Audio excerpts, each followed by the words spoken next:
Success ang prank ni Mika Salamanca na kidnapin si Will Ashley at dalhin ito sa Vietnam ng walang kamalay-malay ang aktor. Mapapanood sa latest vlog ni Mika sa YouTube ang pagpaprank niya sa rumored boyfriend kung saan ay sinabi niyang may pupuntan lang silang haunted house. Si Ate Sena Baraki talagang nakaisip nito guys na kidnapin si Will simula ni Mika.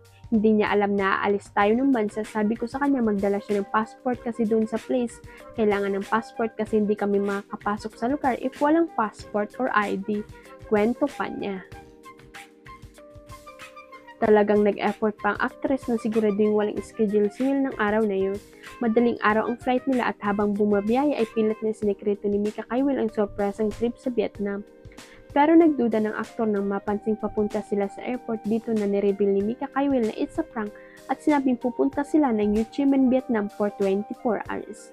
Makikitang gulat na gulat si Will at sabi niya kaya pala tanong ka ng tanong kung meron akong schedule hanggang 25. Nabigla man ay hindi naman umultra si Will sa Vietnam trip at sabi pa niya Vietnam na yan, tatanggihan ko pa ba? Dagdag pa niya gustong gusto ko yan. Panay naman ang tanong ni Mika sa kanya kung napilitan ba siya or nadisma. Sinigurado naman ni Will na happy siya at gusto rin niya ang trip. At 34 inamin ni Alden Richards na nagbago ng kanyang lifestyle gayon din ang kanyang pananaw sa buhay. Ayon sa kanya, mas inaalagaan na niya ngayon ang kanyang sarili at ibinalita nga niyang naibalik na niya ang kanyang ideal weight.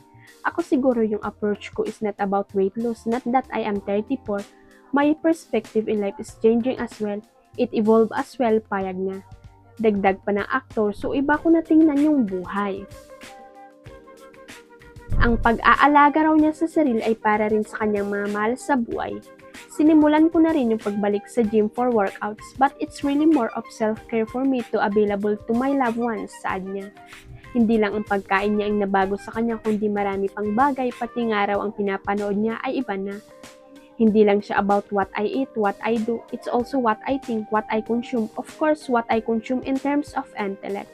Like yung mga pinapanood ko, iba na yung preference ko ngayon. It's a holistic shift. Basically, payag pa niya.